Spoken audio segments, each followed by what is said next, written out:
Along with our tour through Dylan's 5 worst years, my pal Ray Padgett has been looking at the world of Dylan covers, of him and by him, during these same years. We shared his first episode here a few weeks ago, and he later shared another featuring the great covers Dylan did live with Tom Petty and the Heartbreakers in 1987. His third episode just dropped, and it's a fun one. Ray finds and shares what he calls the most 80's Dylan's covers, and they're great. Since it's a new show, and I know by the numbers that many of you don't follow yet, I'm sharing a little excerpt here to remind you to go follow and subscribe to Watching the Covers Flow in your favorite podcast app. Many episodes are free, and some, like this week's, have extended versions available. There will be special bonus episodes for subscribers only, and there's already 2 of those.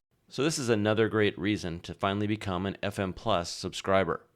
And for your pure listening pleasure, we have playlists on Apple Music, Spotify, and Tidal, so you can just listen to all the great Dylan covers that are featured on the show, at least the ones that are currently streaming.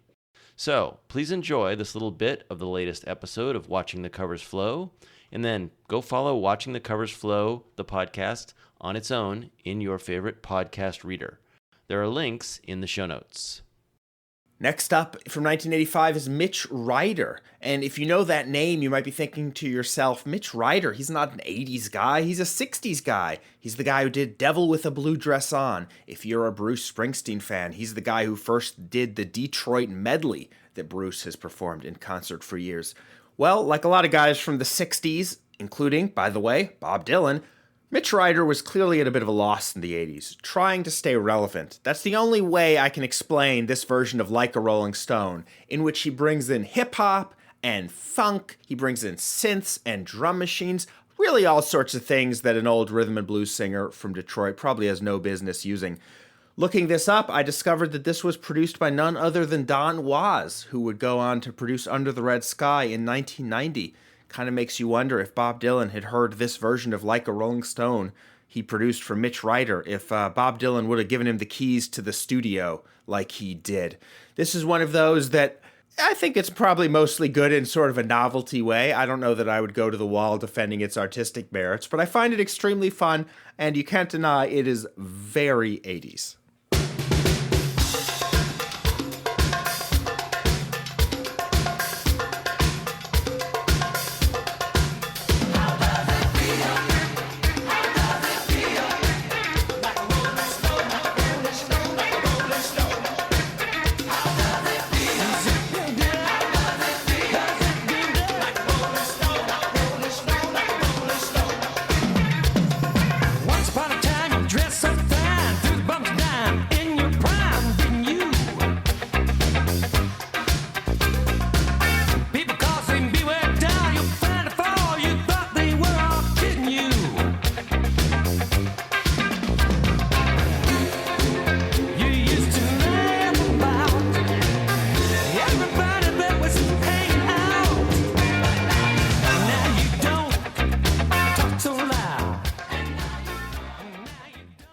When I was whittling down the many Dylan covers to come out in the late 80's to pick which 16 I would play on this episode, I ranked them according to 2 scales. The first was how good they are, obviously.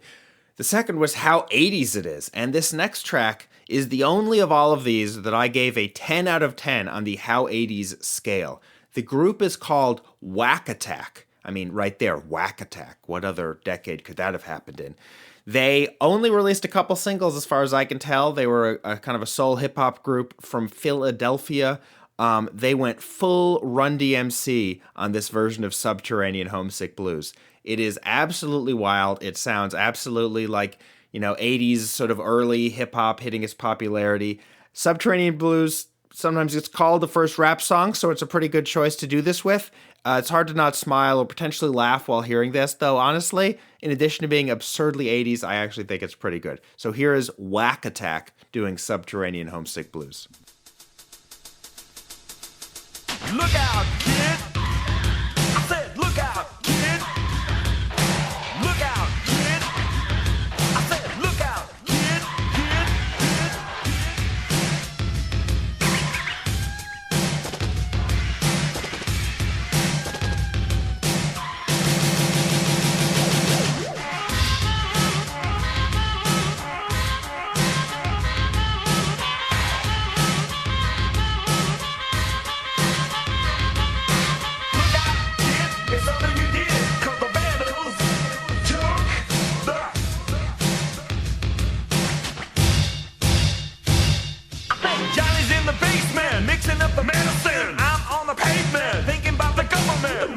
trench coat, badge out, laid off. See, he got a bad cough, wants to get it paid off. Look out, kid, it's something you did.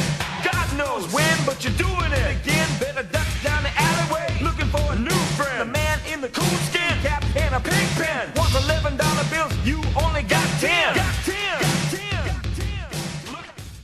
Just a quick reminder, there is a Watching the Covers Flow playlist with full versions of all or most of these songs, available on most major streaming services. Find the link in the show notes.